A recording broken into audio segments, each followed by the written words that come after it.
A sleepy town where children's laughter bounces off brick walls and dogs chase each other through sunlit yards. The smell of fresh pies drifts from the local shop and neighbours wave, share stories and check in on each other. It feels safe, familiar, ordinary. But beneath the calm, one woman's anger, jealousy and need for control threads through the town like smoke. Men, families and a community, none left untouched by the brutal imagery that refuses to fade. This is the collision of the ordinary and the terrifying, love and violence, safety and danger, and the story of a darkness that reaches far beyond the walls of a home. Welcome to If These Trees Could Talk.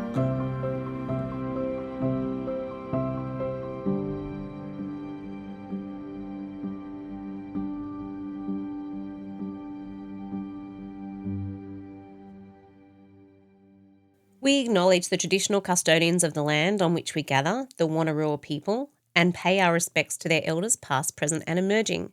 We recognise their continuing connection to this land, its waterways and its seasons. The Hunter Valley has a long history of close-knit community. It has long been a place where families live and work together, where neighbours look out for one another. Today, as we explore the shadows that have touched this land, we honour not only the resilience of the Wonnarua and Gamilaroi nations, but also the communities and the individuals affected by the darker chapters of our valley's history.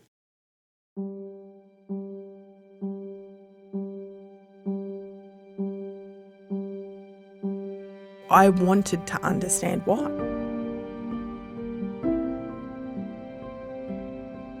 Katherine Knight might be the first person most Australians think of when they hear BPD mentioned, and that is dangerous for several reasons.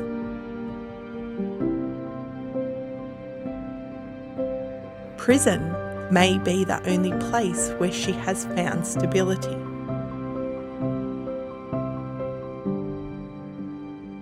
Definitely never to be released.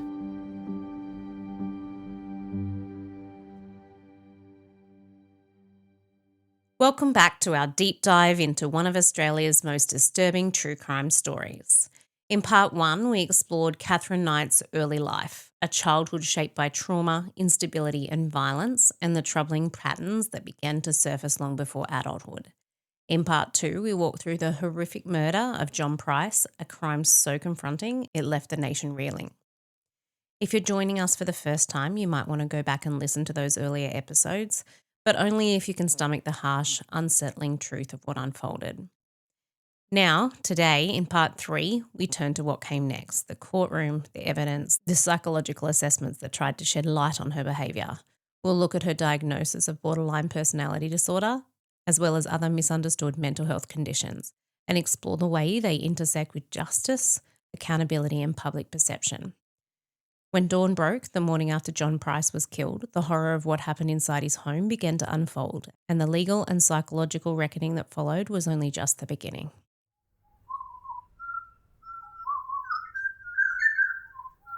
We will pick up here at 6 a.m. on the morning following John Price's murder. Pricey's neighbour was concerned.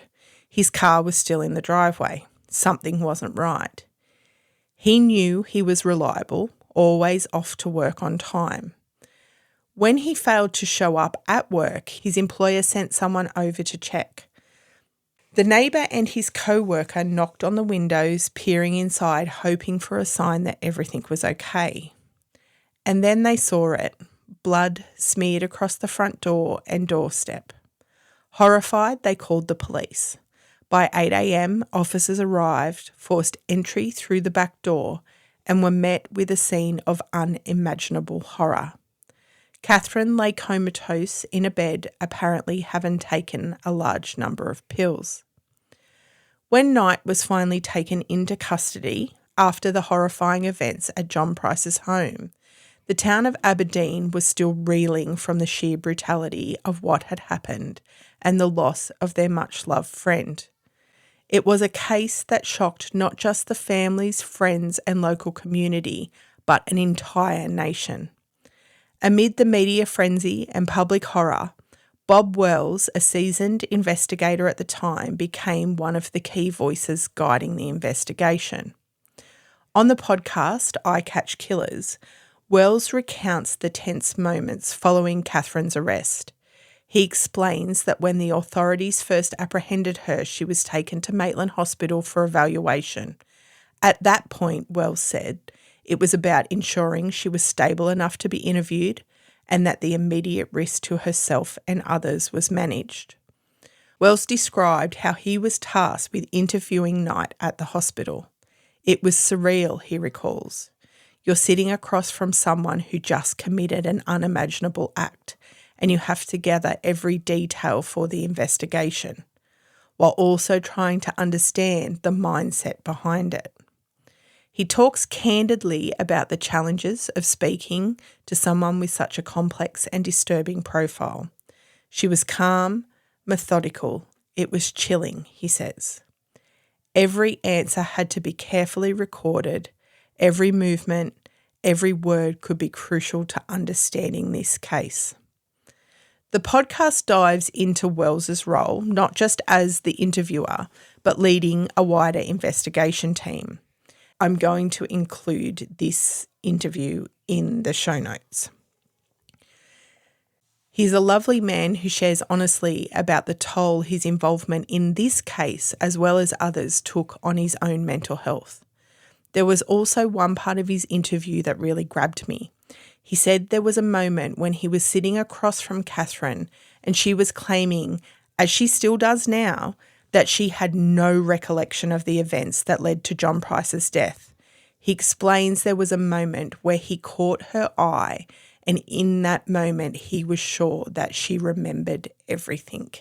It really was fascinating listening. Knight's first attempt to plead guilty was to manslaughter, but that offer was rejected. On the 2nd of March 2001, she was officially charged with murdering John Price and entered a plea of not guilty.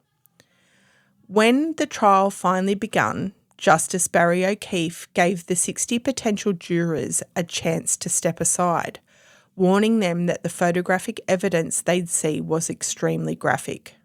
5 opted out immediately, and more withdrew once they heard who would be testifying.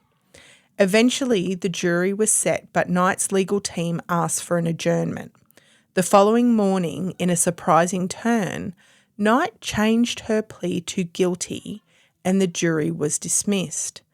It later came out that Justice O'Keefe had arranged an overnight psychiatric assessment to make sure Knight fully understood the consequences of pleading guilty and was mentally fit to do so. Originally, her lawyers had planned to argue that she suffered from amnesia or disassociation, and most psychiatrists agreed that she had some dissociative episodes, but they also concluded she was sane, and 2 psychiatrists of the 3 who assessed her diagnosed her with borderline personality disorder.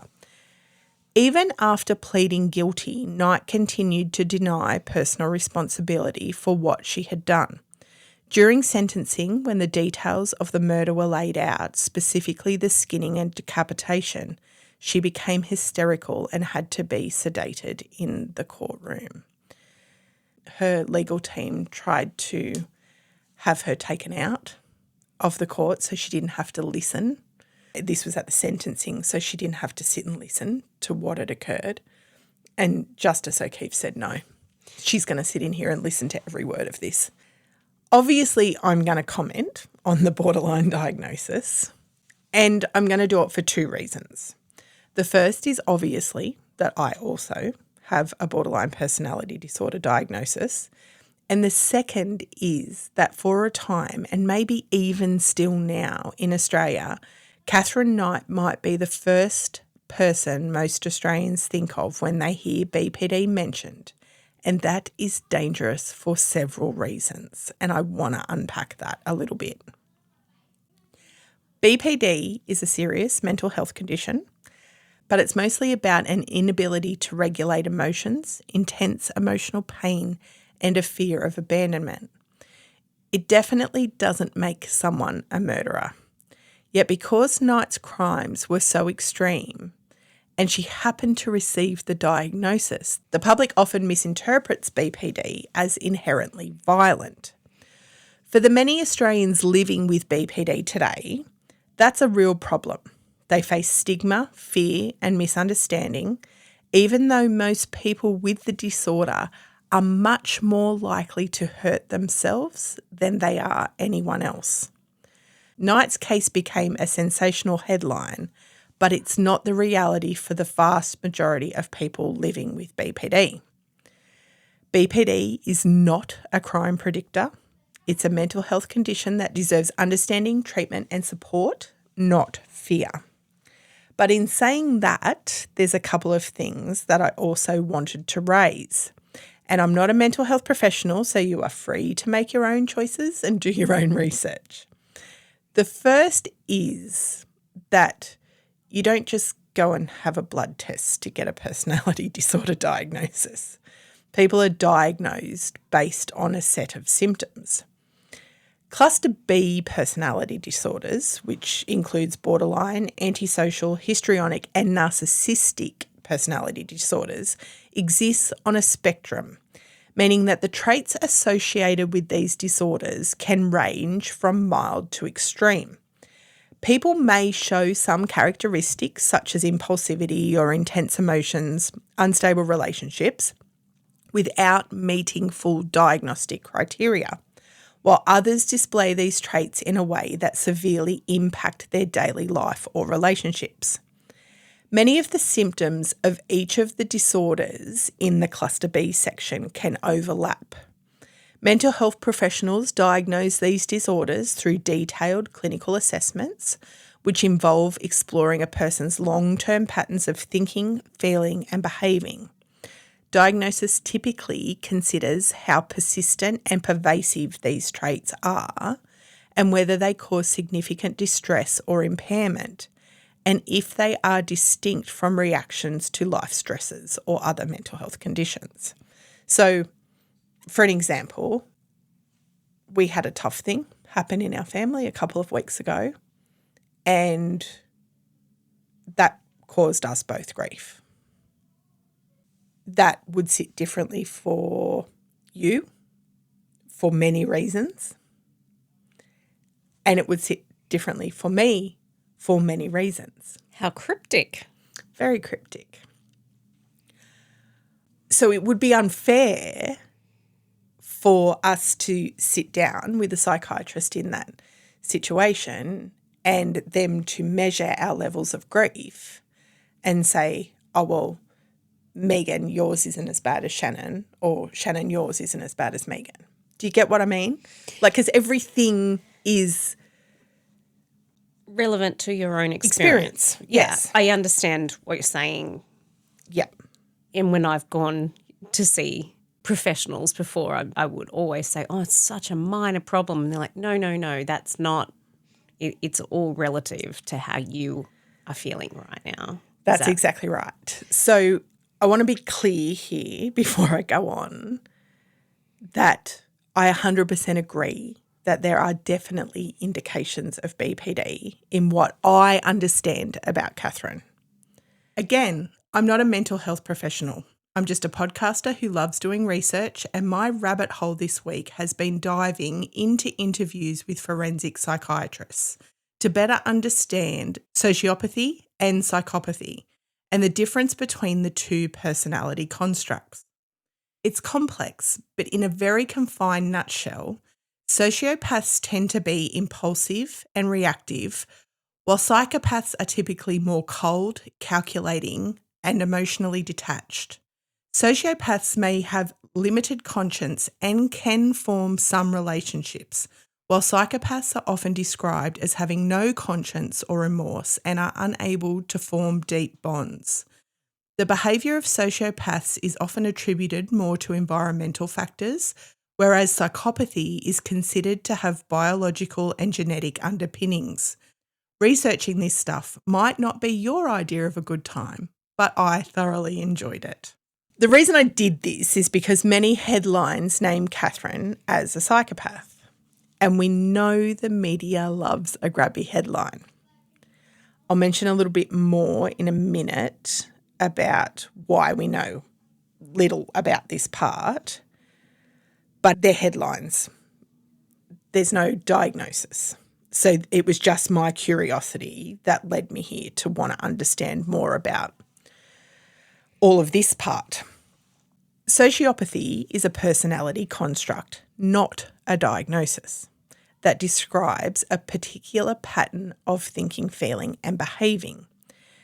People with psychopathic traits tend to be superficially charming, manipulative, and highly self-centred, often showing little empathy or remorse for the harm that they cause to others. They may take risks without concern for consequences and can be very skilled at reading and influencing people to get what they want. It's important to note that psychopathy also exists on a spectrum. Not everyone with psychopathic traits is criminal or violent. In fact, some studies estimate that up to 21% of corporate executives display psychopathic traits. So it's not this demon thing. There can be traits in all kinds of different people. Mm-hmm. Some people might simply be very bold or manipulative or unemotional, while others may commit serious crimes. Psychopathy is often assessed with tools like the Hare Psychopathy Checklist, which is just a list of traits, and you have to meet a certain amount to receive that. It's not a diagnosis, but for them to say there's a possibility that that could be there for you. Again, I just want to mention that psychopaths aren't always the villain in the horror movie. They're just someone whose emotional and moral compass works very differently from other people. While this didn't give me the light bulb moment that I was hoping for, because I really wanted to have a look, because the headlines around Katherine's case are Australia's Cannibal Lecter, the cannibal killer, the sociopath of the slaughterhouse. Like they're really gruesome, and I think I just wanted to understand, of course, what a psychopath really was. Like you see them in movies, but you don't understand the clinical side of an assessment of that. So that's where my curiosity led me. But during that, I did learn a little bit about antisocial personality disorder and conduct disorder. And I found this part very interesting. Antisocial personality disorder, or ASPD, is one of the most misunderstood mental health conditions. And it's not about being shy or avoiding people, as the name might suggest. It's a personality disorder where a person shows long-term patterns of ignoring society's rules, the rights of others, and basic moral boundaries. People with ASPD can also be very charming on the surface, but underneath there's often a lack of empathy, guilt, or remorse. They might manipulate, lie, or intentionally hurt others without feeling much about it at all. It usually starts young with things like aggression, cruelty, or deceit showing up in childhood, with the possibility of a conduct disorder diagnosis. Not everyone with ASPD becomes violent, but in extreme cases, that lack of empathy and impulse control can lead to disastrous consequences. So then I started to learn about conduct disorder, which is the thing that's mentioned there. But conduct disorder is only diagnosable in children. And this was the part where I saw a lot of parallels. When we're talking about conduct disorder, we're talking about the early warning signs of antisocial personality disorder. It's usually diagnosed in kids or teenagers, and it's more than just bad behaviour. It's a persistent pattern of aggression, rule breaking, and lack of concern for how actions affect others. Kids with conduct disorder might bully or fight, hurt animals, steal, lie, often light fires, or repeatedly skip school. It's behaviour that clearly crosses the line and is ongoing, not just a one-off tantrum or like a rebellious phase that, a kid might go through. What's important in this part is that it most often begins in environments marked by instability, trauma, and emotional neglect. When a child grows up without consistency, safety, or empathy being modelled to them, these traits can harden into something far more destructive later in life. The other part that I'm going to add, and this will be the last aspect to my psychology TED Talk for today, is that it is also worth noticing that there is a gender bias in how these disorders are diagnosed. Women are far more likely to receive a borderline personality diagnosis, while men are more often diagnosed with antisocial personality disorder. But the truth is both disorders can occur in anyone. They just tend to look a little bit different across the genders. Women might express more emotional volatility or self-destructive behaviour, while men are more likely to show aggression or criminal conduct, which means generally that they end up in the prison system, where ASPD is one of the most commonly diagnosed conditions. The overlap between the two disorders is significant. Both can involve impulsivity, instability, deep struggle with empathy and emotional regulation. But how society interprets and responds to those behaviours often depends on whether it's a woman or a man displaying them.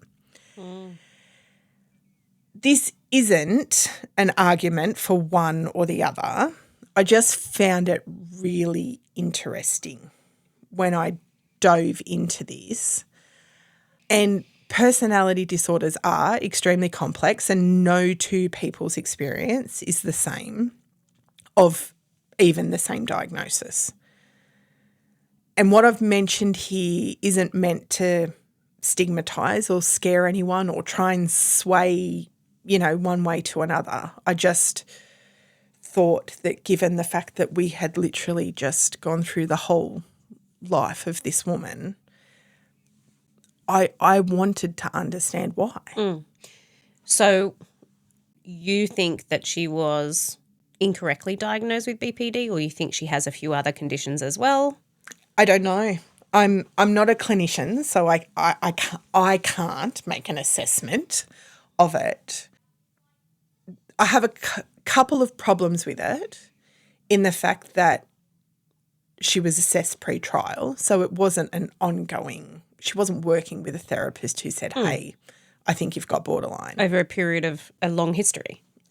I'd been working with a therapist for 10 years who didn't realise that I had borderline.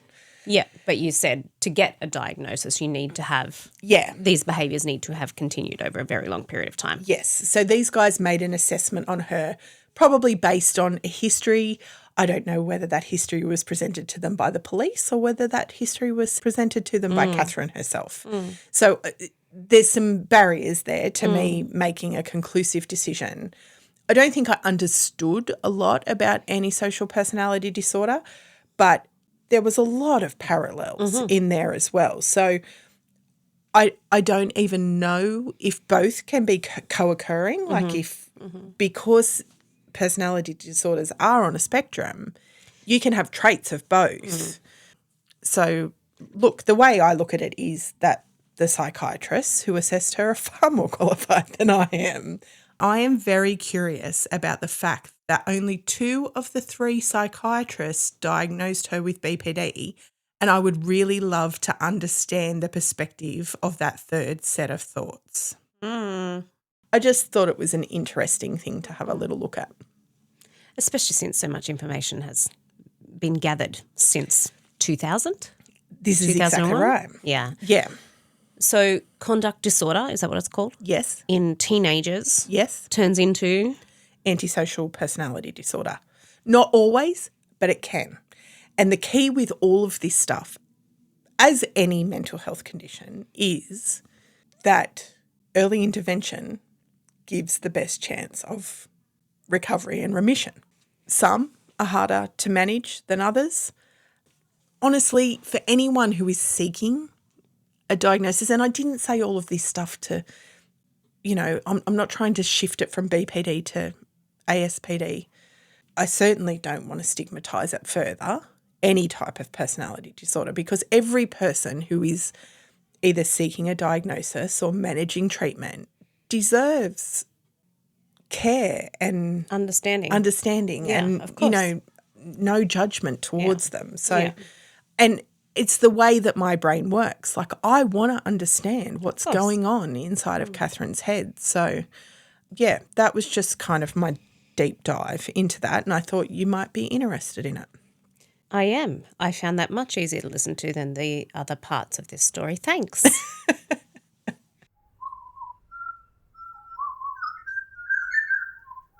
On November 8th, 2001, Justice O'Keefe made it clear just how severe her crime was and that her lack of remorse demanded the strictest penalty. He sentenced Knight to life imprisonment with a no parole period, making history as the first woman in Australia to be officially labelled definitely never to be released. For the first time in her life, she had been held accountable for her actions. In 2006, Knight tried to appeal, arguing that a life sentence without parole was too harsh, but the New South Wales Court of Criminal Appeal dismissed the case. Justice Peter McClellan described the crime as appalling and almost impossible to comprehend in a civilised society. This chapter of this case made it painfully clear the law had drawn a line and the consequences of crossing it would be absolute. It's strange to think that after all the chaos, destruction and devastation Katherine Knight left behind, prison may be the only place where she has found stability. Sydney author James Phelps, in his book Green is the New Black, gives an inside look into the life of Australian women's prisons. And he describes Katherine's daily routine. Every morning at 7 a.m, she wakes up, heads to one of the most tedious jobs in the system. She makes headphones. Maybe she made these. That's what she does. That's her job. She makes headphones. Her cell, he writes, is just like everyone else's, except that hers is cluttered with knitting, art and little trinkets. A hoarder's cell, the other women call it. Inside, though, she's no longer the monster the world remembers. Among inmates, they call her Nana. And she's the one who breaks up fights, who listens when younger girls are in trouble, who steps in to calm things before they boil over. Even the guards reportedly show her a strange kind of respect. She's, in a sense, the matriarch. Are they not just really scared of her? Well, this is what I'm thinking, but the fact that she's breaking up fights, that's a world away from where she was. Yeah, maybe. No. Yeah. I'm just confused by the look in your eyes. Look at you. You care for this woman? I have compassion for her, maybe her younger self and everything that she went through. And I can hold space for teenage Katherine and the way that her trauma pushed her into living in that constant fight or flight mode. It's very similar to so many victims of sexual violence. She ended up in that hypervigilant state where she was always bracing for the next blow, and I can really empathise with that part. But at the same time, it doesn't cancel out my empathy for John Price or his family. And I can comfortably hold space for both of those at the same time. However, I believe that trauma and mental illness aren't excuses. They're realities, truly awful ones, but they still come with a level of accountability. If you are not okay there is a responsibility to seek help. And we've talked about that in other episodes. And I think I've made my stance on accountability pretty clear during those. Having ill mental health isn't a free pass. If you can see yourself impacting or hurting the people around you, emotionally or otherwise, you have a personal responsibility to do something about that. I know it might seem harsh to just put that out there, but I really believe that in my core values. No one can help you if you aren't willing, at the very least, to acknowledge that you, in fact, need help. And I think that's where my compassion for Katherine starts to waver. She did have those opportunities to get help, and instead she chose to manipulate her way out of them. And that's the part that I just can't wrap my head around. The system failed her, but she also failed herself. And in doing that, she failed everybody around her. I feel a bit sick that she could actually be listening to this with her headphones. Do they get podcasts in jail? Probably. Oh. I don't know. So Katherine is still a Category 4 inmate, the highest possible security classification. She'll never again walk outside unescorted, never breathe fresh air. Wherever she goes, there will be 4 guards watching her every move. That sounds expensive. It does. It sounds really expensive. And this is where we really need to talk about the cost. Not just the emotional cost to families like John Price's, but the cost to the whole community. In our first episode in this series, we brought up Clare's Law and the petition that was, I think it was sitting about 8,000 signatures at the time. Since that episode has aired, they did get the 20,000 signatures that they needed, and it has been debated in Parliament and also tabled. So I don't actually understand what happens now that that's been tabled. But the biggest argument against Clare's Law is about the cost of implementing the domestic violence disclosure scheme and what that would cost the government to make that available to people. I don't understand how you can argue that like something like Clare's Law is too expensive, yet somehow we can accept the enormous cost of keeping people in jail after the damage is already done. Prevention is always going to be cheaper financially and morally than trying to pick up the pieces afterwards. We did have some listeners reach out to say that they went and signed the petition.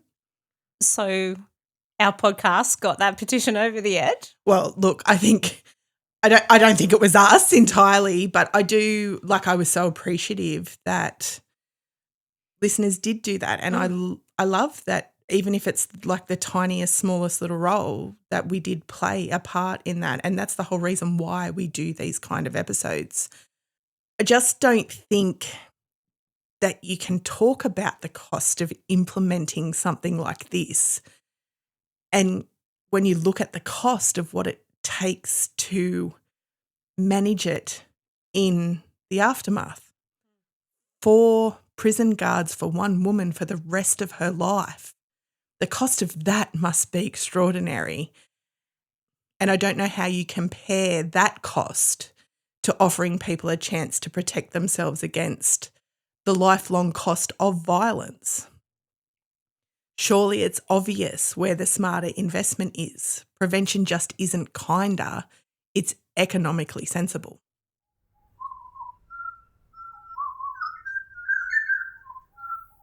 One last thing on Katherine before I let you move on with your day and do something lovely.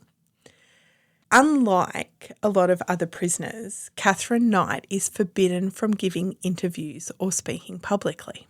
And when I was talking before about, some of these diagnostic criteria and things, we'll never know. We'll never know if the psychiatrists in prison have figured out what's going on inside of her head. There will never be a tell-all book that she writes or a beautiful redemption arc that gets presented, and we'll never have that direct insight into her mind or motives because she's just forbidden. I don't even know if she's allowed to have visitors. So, but definitely no media interviews, definitely nothing that can go out to the public. That's how serious the jail system places on the severity of what she's done. I guess they just think she doesn't deserve a voice, and that's fair enough. So her voice for the rest of her life will remain silent, locked away behind the same walls that hold her body. And yet it almost feels like this is the first place where Katherine Knight may have ever been safe from others, but mostly from herself.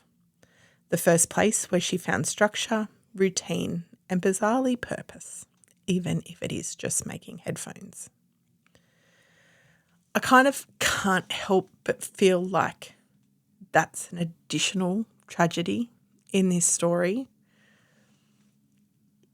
If that is true, what that man writes in his book, and she is having these experiences where she is helping other people, I wonder if structured intervention before John Price lost his life and his family lost someone who was so important to them and his community lost a man that they loved and appreciated, if she is doing so well in this structured environment, imagine the difference if that structure had been introduced earlier, whether it was with a criminal conviction and she was placed in jail or whether it was in a psychiatric institution.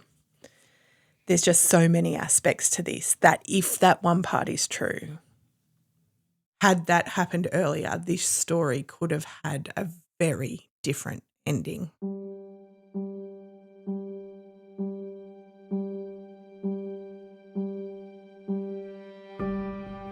Thank you for joining us for today's episode of If These Trees Could Talk.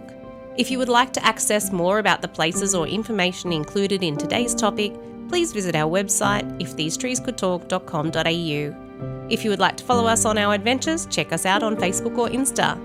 Our creative writer is Shannon Walters, and our podcast is produced at Bellevue Studio in the Hunter Valley with audio production by Megan Anderson. We love to hear your feedback, so please rate and review, and if you would like to hear more, please subscribe. We look forward to you joining us for our next adventure.